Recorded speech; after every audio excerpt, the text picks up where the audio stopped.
Hello बच्चों, फिर से आपको इस वीडियो में आप लोग का स्वागत है। आज की इस वीडियो में मैं आप लोग को जितने सारे आप पीछे वीडियो में आप लोग को पढ़ाए हैं, जितने सारे फॉरवर्ड डिफरेंस ऑपरेटर यानी कि जितने सारे इस वीडियो में थ्योरी पढ़ाए हैं, उसका आज की इस वीडियो में मैं आप लोग को बताऊंगा न्यूमेरिकल सोल्व करवाऊंगा। और जितने सारे छोटे छोटे या बड़े न्यूमेरिकल्स है, इस वीडियो में आप लोग को पूरा कंसेप्ट के थ्रू आपको बताऊंगा किस तरह से इसको सोल्व करना है और किस तरह से आप एग्ज़ाम में इसको सोल्व करके अच्छा से अच्छे नंबर ला सकते हैं। तो चलिए, सबसे पहले मैं आप लोग को एक ऑपरेटर के बारे में बता देता हूं।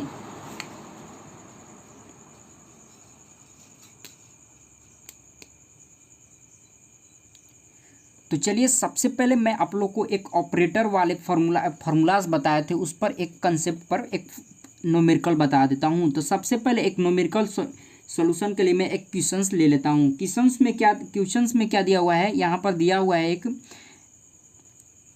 डेल्टा का स्क्वायर अपॉन ई और ई के पावर एक्स दिया हुआ है, और यहाँ पर डॉट में दिया हुआ है फिर ई के पावर एक्स अपॉन डेल्टा का स्क्वायर ई के पावर एक्स। ये आपको दिया हुआ है और इसको कैसे सोल्व कर सकते हैं आपको ये बताता हूँ। तो सबसे पहले इसमें हम आपको क्या क्या करना है, पहले इसमें लिखना है सॉल्यूशन लिखने के बाद आपको क्या करना है, सबसे पहले मैं यहाँ पर डेल का स्क्वायर लिख देता हूँ, और यहाँ जो ई दिया हुआ है, हम ई की जगह हम इसको ई के पावर -1 कर सकते हैं अगर ऊपर ले जाएंगे तो। फिर यहाँ पर ई के पावर एक्स को जैसा दिया हुआ है उस तरह से हम लिख देंगे, और यहाँ पर ई दिया हुआ है फिर ई के पावर एक्स, फिर क्या करना है डेल का स्क्वायर ई के पावर एक्स स्क्वायर, इस तरह से ई के पावर एक्स लिख देना है। फिर आपको यहाँ पर क्या करना है, यहाँ पर डेल का स्क्वायर है, डेल का स्क्वायर रखना ही है। फिर आपको ई के पावर -1 जो दिया हुआ है, तो आपको बताए थे कि ई के पावर -1 का फॉर्मूला ऑपरेटर में आपको बताया था कि किस तरह से सोल्व किया जाता है। ई के पावर -1 का क्या होता है फॉर्मूला, तो आप याद कीजिए ई के पावर -1 का क्या आपको बताया था। तो ई के पावर -1 का आपको फॉर्मूलाज बताए थे, यहाँ पर ई के पावर -1 का फॉर्मूलाज आपको बताए थे क्या। ई के पावर -1 को इस तरह से आप लिख सकते हैं कि ई के पावर x -h। ई के पावर -1 को क्या लिख सकते हैं, ई के पावर x -h। तो यहाँ पर हम लिख देते हैं ई के पावर x -h और इंटू ई के पावर x। फिर क्या लिखेंगे, ई की जगह क्या करेंगे, ई के पावर x + h, और यहाँ पर ई के पावर x, क्योंकि यहाँ पर ई के पावर में क्या है, प्लस में है, यहाँ पर क्या था माइनस में, तो माइनस हो गया, अपॉन डेल का स्क्वायर इंटू ई के पावर x। ठीक है, तो अब यहाँ पर क्या करेंगे हम, ई के पावर x जो दिया हुआ डेल का स्क्वायर है, डेल के स्क्वायर से ख़त्म हो जाएगा। ई के पावर x जो है इसको भी ये ख़त्म कर देगा, चलिए इसको भी ख़त्म कर देते हैं। फिर आपको क्या आ जाएगा, यहाँ पर ई के पावर ये पर x, ई के पावर x माइनस ई के पावर, यहाँ पर ई के पावर -h होगा, तो ई के पावर x ई के पावर h यहाँ पर ख़त्म हो, ई के पावर -h आ जाएगा। फिर यहाँ पर डेल का स्क्वायर, अब देखिए डेल का स्क्वायर कैसे आया, यहाँ पर डेल का स्क्वायर फिर कर लेना है, फिर ई के पावर x हो जाएगा, और यहाँ पर इंटू ई के पावर x + h अपॉन ये जो किया हुआ जो किए हैं इसको अभी कट नहीं करना है, इसको क्या जस के तस यहाँ पर लिख देते हैं, इसीलिए इसको भी इस तरह से डेल का स्क्वायर लिख दिया हूँ। और लिखने के बाद फिर क्या करूँगा, ई के पावर x लिख दूँगा। ठीक है, अब ई के पावर x यहाँ पर ख़त्म हो जाएगा। अब यहाँ पर ई के पावर x + h है, ई के पावर x माइनस है, तो क्या करें, ई के पावर a जो हम क्या किए हैं, ई के पावर x + ई के पावर x कर दिए हैं। अब यहाँ पर क्या हो जाएगा, ई के पावर -h, डेल के स्क्वायर डेल खत्म हो जाएगा, ई के पावर s इंटू ई के पावर x + h। अब देखिए क्या करेंगे, हम इसको क्या कर सकते हैं, ई के पावर -h इंटू ई के पावर x + ई के पावर h लिख सकते हैं। जो ई के पावर x + ये क्या हो जाएगा, ख़त्म हो जाएगा, तो आपका क्या आ जाएगा, ई के पावर x आ जाएगा। इस तरह से आपका ये आंसर हो गया। इस तरह से आप सोल्व कर सकते हैं। देखिए एक और न्यूमेरिकल मैं ले लिया हूँ अब रिलेशन बिटवीन ऑपरेटर का, और रिलेशन बिटवीन ऑपरेटर का भी आप लोग को एक और न्यूमेरिकल बता देता हूँ। तो सबसे पहले ये आपको क्या करना है, प्रूफ करना है कि किस तरह से आपको प्रूफ करना है। आपको ये जानना है कि प्रूफ करने के लिए किस तरह से आपको प्रूफ करना है। तो सबसे पहले मैं इसको इस तरफ से इक्वल वाले साइड को और इस तरह के इक्वल वाले साइड को क्या कहा जाता है आप लोग को बता देता हूँ। इस वाले साइड को क्या कहा जाता है, LHS कहा जाता है, और इस वाले साइड को क्या कहा जाता है, RHS कहा जाता है। LHS मतलब लेफ्ट हैंड साइड और right hand side. Left hand right side को क्या करना है, इसको सबसे पहले मैं इसको लेकर इसको सोल्व करूंगा और इसको मैं ये आपको प्रूफ करके दिखा दूंगा। तो सबसे पहले मैं इसको क्या करना होगा, सबसे पहले 1 प्लस डेल लिख देता हूँ और यहाँ पर 1 माइनस लेप्ला दिया हुआ है। तो हमको ये पता है कि इसको हम यहाँ पर एफ भी लिख सकते हैं इसको, और इसको क्या करूँगा, डिस्ट्रीब्यूट कर दूंगा। सबसे पहले क्या करूँगा, यहाँ पर डिस्ट्रीब्यूट करने के लिए 1 प्लस डेल्टा को सेम टू सेम लिख दूंगा और यहाँ पर इसको मंझला कोष्ठ में, इसको मंझला कोष्ठ कहा जाता है, 1 माइनस लेमडा कह दूंगा, इसको एफ कह दूंगा। ठीक है, और इसको क्या करेंगे 1 प्लस लेमडा, यहाँ पर डेल्टा, लेमडा नहीं सॉरी डेल्टा, और यहाँ पर इसको लेप्ला, इसको क्या करूँगा फिर एफ करूँगा। एफ करने के बाद फिर क्या करूँगा, इसको डिस्ट्रीब्यूट करूँगा। एफ यहाँ पर लिख दूंगा माइनस लेप्ला एफ कर दूंगा।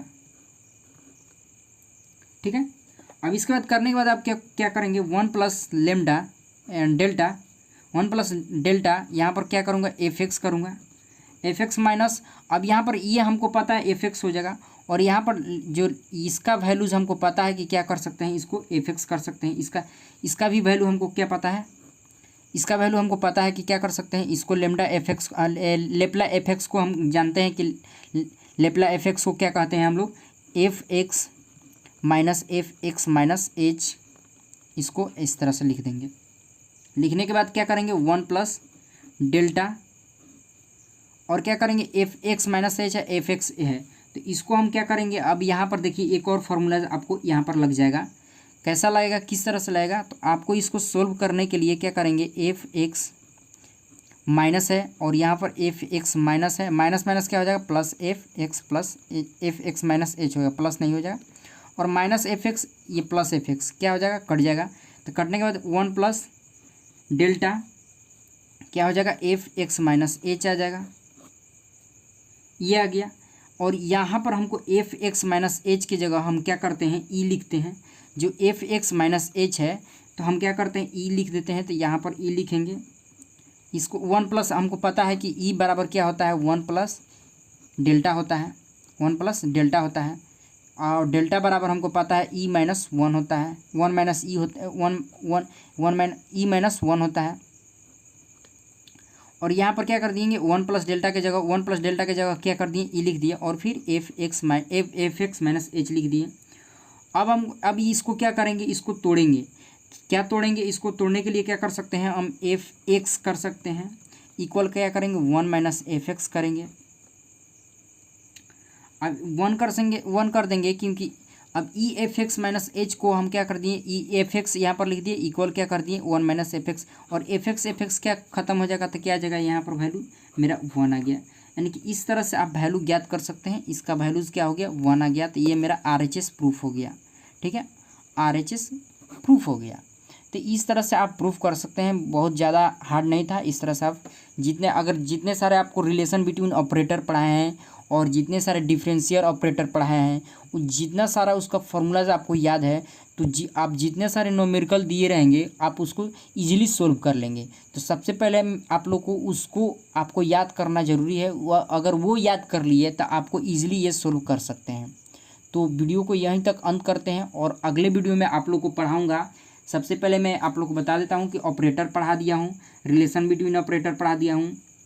तो अगले वीडियो में इंटरपोलेशन यूजिंग न्यूटन्स फॉरवर्ड आएगा, फिर इसको बैकवर्ड बता दूंगा। बैकवर्ड बताने के बाद फिर आपको बता दूंगा अनइक्वल, और इसके बाद एक डिवाइडेड इक्वल, यानी कि लॉरेंस और डिवाइडेड दोनों एक ही में बताऊंगा। यानी कि अब इस यूनिट का 2 वीडियोज़ और आएगा, और आने के बाद ये ख़त्म हो जाएगा पूरा सिलेबस। इस मॉड्यूल 1 का आपका पूरा सिलेबस का इसमें का ख़त्म हो जाएगा मॉड्यूल 1 का।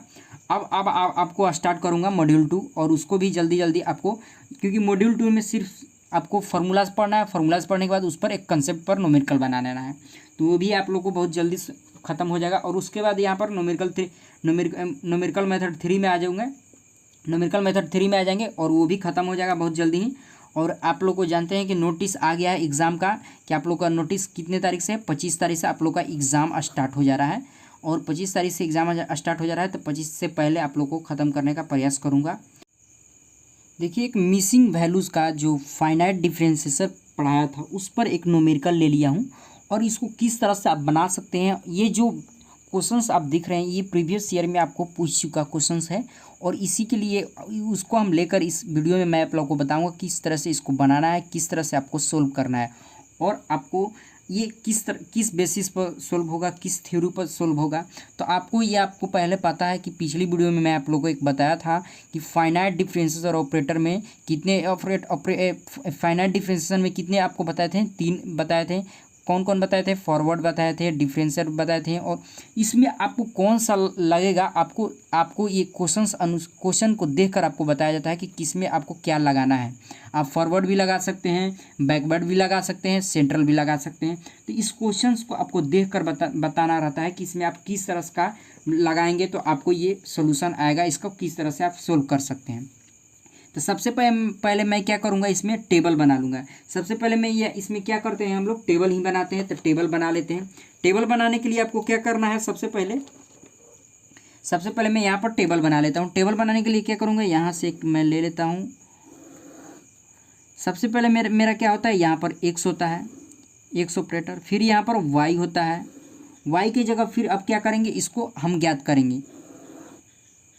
अब क्या करेंगे, बैकवर्ड ज्ञात करेंगे या डिफरेंस ज्ञात करेंगे, आपके अनुसार है। तो सबसे पहले मैं यहाँ पर क्या करूँगा, 0 लिखा हुआ है तो 0 लिख दूँगा। फिर क्या लिखा हुआ है, 5 लिखा हुआ है। फिर क्या लिखा हुआ है एक्स में, 10, फिर 50, फिर 20, फिर 25, ये लिखा हुआ है। ठीक है, इसको हम क्या कहते हैं, x0 कहते हैं। फिर इसको क्या कहते हैं, x1 कहते हैं। फिर इसको क्या कहते हैं, x3 कहते हैं। फिर x4, फिर इसको x5, फिर इसको x6, इस तरह से आप कहते हैं।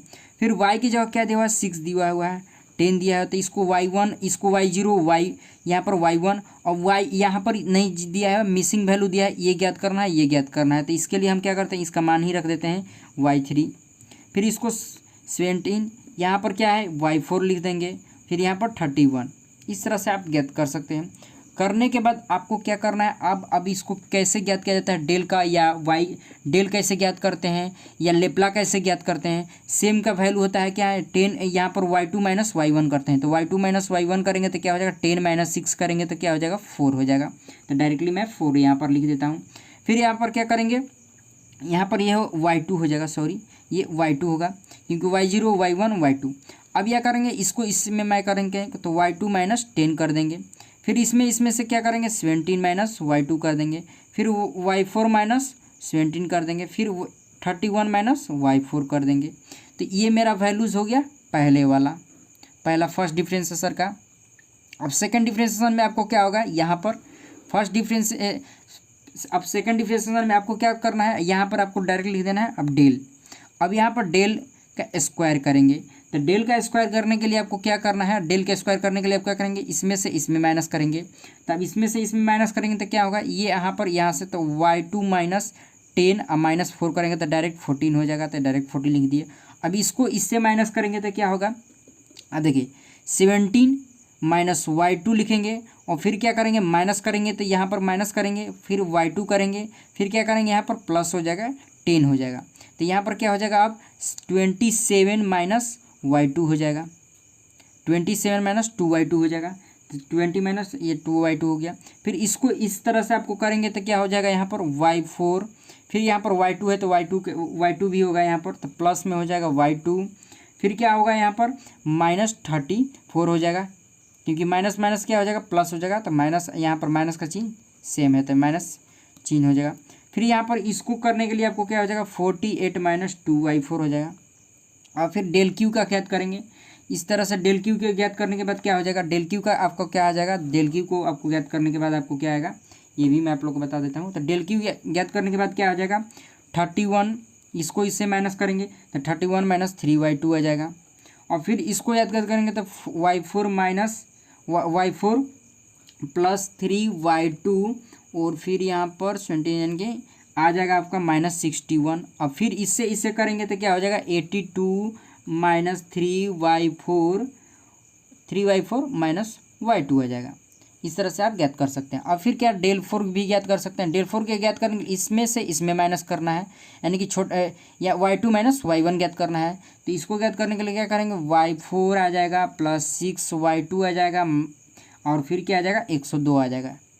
फिर इसमें क्या आएगा आपको, तो इसमें क्या आ जाएगा आपको, यहाँ पर y2 हो जाएगा, यहाँ पर y4 है, यहाँ पर y4 है, तो डायरेक्टली आ जाएगा यहाँ पर 13014 -4y4 -4y2। ये दो को आ गया, डेल वाई का आ गया वैल्यू। तो आप देखिए डेल y4, अब यहाँ पर y है तो इसको क्या करेंगे, इसके इक्वल 0 करेंगे और इसके एक बार 0 करेंगे और दोनों को वैल्यूज़ को हम रखेंगे। तो चलिए रखते हैं। क्या करेंगे यहाँ पर डेल 4 क्या होगा, डेल 4 y0 इक्वल क्या हो जाएगा, y0, सबसे पहले y0 का वैल्यू क्या है, इक्वल 0 कर देंगे। फिर यहाँ पर डेल 4 y1 का वैल्यू आया है तो y1 वैल्यू 0 कर देंगे। और इसको हमको पता है कि इसका वैल्यूज़ क्या हुआ है, y4 प्लस 6y2 इक्वल क्या आ जाएगा, 102 आ जाएगा, क्योंकि माइनस में था तो प्लस में इधर कर दिए। फिर इसमें इसका y1 का क्या आ जाएगा, 4y4 प्लस 4y2 -143 तो यहाँ पर क्या आ जाएगा, 143 आ जाएगा। ठीक है, ये आ गया। अब देखिए इसको आपको क्या करना है, अब डायरेक्टली क्या करना है, मैट्रिक्स फॉर्म में इसको लिख देना है। तो मैट्रिक्स फॉर्म में लिखने के लिए क्या कीजिएगा आप, सबसे पहले इसको मैट्रिक्स फॉर्म में हम लिखने के लिए क्या करेंगे, यहाँ पर y का वैल्यू लिखेंगे। तो y का वैल्यू लिखने के लिए क्या करेंगे, इसमें सबसे पहले यहाँ पर 1 हो जाएगा, फिर यहाँ पर क्या हो जाएगा, 6 हो जाएगा। अब देखिए y2 का वैल्यू आपको लिखना है, तो y2 का वैल्यू लिखने के लिए क्या हो जाएगा, यहाँ पर 4 हो जाएगा और y4 का वैल्यू भी 4 हो जाएगा, ये लिख दिए। फिर इसके बाद आप क्या कीजिएगा, यहाँ पर लिखिएगा, यहाँ पर लिखेंगे, फिर यहाँ पर y2 लिखेंगे, फिर y4 लिखेंगे, फिर इक्वल क्या करेंगे, यहाँ पर कर लेंगे आप 102 और यहाँ पर 134, इस तरह से आप लिख देंगे। अब इसके अनुसार आप डायरेक्ट केल्सी में भी आप ज्ञात कर सकते हैं कि किस तरह से केल्सी कर लेंगे। तो सबसे पहले मैं केल्सी में आप डायरेक्टली आपको देख सकते हैं कि यहाँ पर केल्सी लेकर आया हूँ। और केल्सी में आपको सबसे पहले क्या करना है, यहाँ पर डायरेक्टली केल्सी में आप केल्सी के अनुसार इसको सोल्व कर सकते हैं। तो केल्सी में मैं ले लिया हूँ। केल्सी में आपको क्या करना है, यहाँ पर मोड पर क्लिक करना है। मोड पर क्लिक करने के बाद यहाँ पर केल्सी को ओपन करते हैं। तो मोड पर क्लिक करने के बाद यहाँ पर देखते हैं 6 नंबर आपको क्या करना है, मैट्रिक्स को लिखना है। तो मैट्रिक्स वो 6 नंबर आपको क्लिक करना है। 6 नंबर पर क्लिक करने के बाद आपको किस तरह का मैट्रिक्स चाहिए, दो फॉर्म में या दो फॉर्म में। यहाँ पर 1 नंबर, 2 नंबर, 3 नंबर दिया हुआ है। अगर 3/3 का है तो मैट्रिक्स सी कीजिए, अगर 2/2 का है तो मैट्रिक्स बी कीजिए। तो हम 2 नंबर यहाँ पर चूज करता हूँ।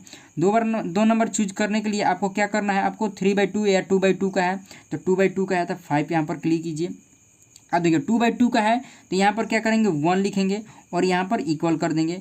फिर यहाँ पर 6 लिखेंगे, फिर इस पर भी इक्वल कर देते हैं। इसको 4 लिखेंगे, इक्वल कर देते हैं। 4 लिखते हैं, इक्वल कर देते हैं। इक्वल करने के बाद आपको क्या करना है, यहाँ पर डायरेक्टली आप क्या करना है, इसको बैक करना है। सॉरी, यहाँ पर मोड पर क्लिक करना है। मोड पर क्लिक करने के बाद यहाँ पर 6 नंबर मैट्रिक्स में जाना है। फिर यहाँ पर 1 क्लिक करना है। 1 क्लिक करने के बाद आपको क्या करना है, 3/3 या 3/1 या 2/2 या 3/2। तो आपको क्या किसका लेना है, 2/2। यहाँ पर जो मैट्रिक्स लिखे हुए हैं, क्या लिखे हैं, इसको मैट्रिक्स में लिखे हैं 1 का 1, यहाँ पर 6 का 6, यानी कि 4 का 4, यानी कि ये लिख दिए हैं।